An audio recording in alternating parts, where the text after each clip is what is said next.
Hi, my name's Kirsty, and I had a pretty special childhood. Most moms teach their kids things like how to ride a bicycle or how to build a sandcastle. Well, not my mom. She taught me something that could have landed me up in jail. I was 5 the first time I saw it happening. She slipped a leg of lamb under her coat and dropped 2 huge steaks into her bag. Then she grabbed my hand and made me follow her out of the grocery store. When we reached the car, she let out a sigh of relief and grinned at me. That was fun, right? Next time you try, but don't tell Daddy.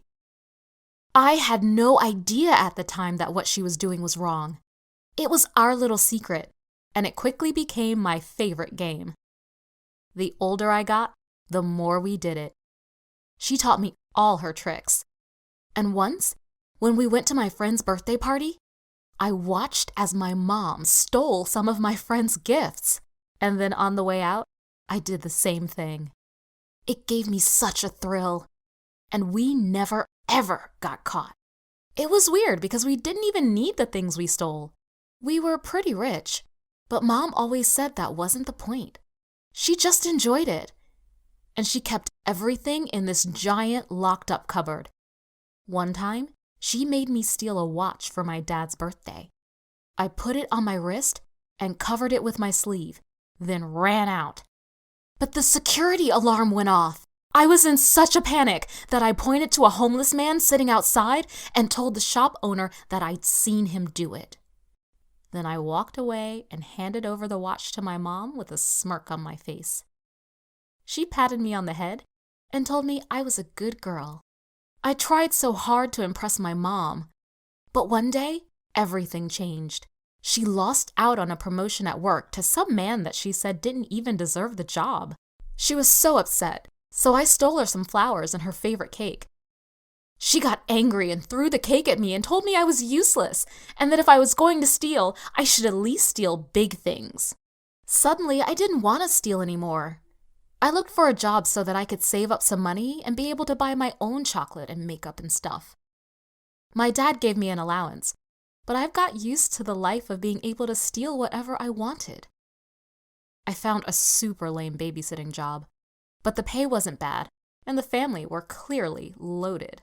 Their house was filled with all kinds of expensive art, and one night, I decided to snoop around after they'd gone out.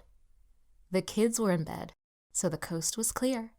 I snuck into the parents' room and almost jumped around with excitement when I spotted the mom's jewelry box lying open. The most incredible gold necklace with a giant ruby heart was sitting right there. No, I told myself, don't do it. But the urge was too much. I snatched it up and shoved it in my pocket. You see, it was my mom's birthday the following week, and even though she'd shouted at me, I still felt bad. I wanted to make it up to her. On her birthday, I gave her the necklace I'd stolen. She didn't even ask me where I got it from. She just put it on and kept hugging and kissing me. That night, her company were throwing a birthday bash for her. It was her 50th, so it was a big deal. She wore the necklace and it looked gorgeous on her. Dad was away on a business trip, so I went with Mom. And oh, how I wish I hadn't. When we arrived, I spotted someone familiar. The couple I babysat for. But what were they doing there? I thought about running outside, but it was too late. They'd spotted me and sauntered over. And that's when all hell broke loose. Turns out that man works with my mom, and he's the one who got the promotion. His wife suddenly went berserk when she spotted the necklace and started accusing her husband of cheating on her with my mom. Of course, my mom was clueless that I was even babysitting for them and blurted out that I'd given it to her as a gift. I didn't even have time to explain myself. The cops arrived and took me in for questioning. So I told them everything. How my mom had taught me to steal, and how she had a special cupboard at home filled with things she'd been stealing for years. I was so sure I'd be sent to some kind of juvenile prison. But in the end, it was my mom who got sent to jail. They searched our house, found the cupboard, and the rest is history. As for me, well, looks like my mom taught me well. In fact, I'd say I'm a better thief than her. Wouldn't you agree? Hi, my name's Marianne, and I just love animals. I live on a ranch in Texas, and we don't just have cows here. We've got horses and pigs and sheep and all kinds of other little animals too, like dogs and cats and even some rabbits. I'm especially fond of this one rabbit we've got. His name's Snowy, and he's got the softest, whitest fur I ever did see. My parents work super hard running our ranch, and they don't like me and my brother getting too involved. We're allowed to help with the feeding, and I'm allowed to go horse riding whenever I want. But when it comes to the business stuff, they don't tell me anything. So I tend to keep myself to myself, and I don't want to make the other animals jealous, so I'm pretty careful when I sneak Snowy some extra carrots or hugs. One weekend, my parents had some clients visiting from over in Louisiana. They must have been a pretty big deal because my parents had been running around like crazy, cleaning the ranch and dusting the house, and Mom even got her best china plates out. I knew they were interested in buying some of Dad's most prized bulls, so he obviously wanted to make a good impression. I spent the whole of Saturday helping Mom fix supper. I did the salad and the dessert because I don't really like touching the meat, to be honest.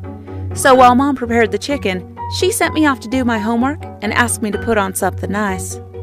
I could hear Dad laughing and chatting away to the clients on the porch, so it all seemed to be going well. I thought about popping out to give Snowy some carrots that I'd put aside while fixing the salad, but I couldn't see him from my window. He must have been hiding under the porch.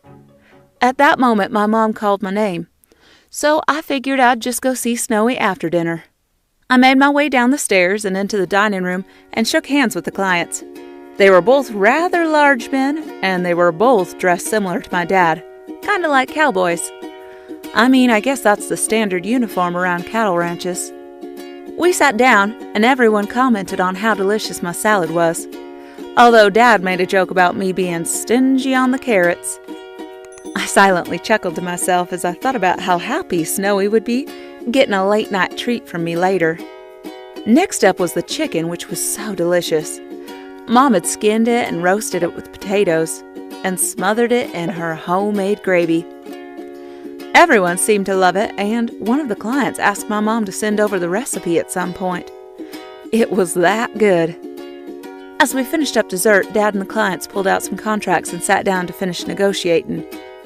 I excused myself and ran up to my room to grab the carrots and headed outside to feed Snowy. I headed straight for the side of the barn that he usually sleeps in, but he wasn't there.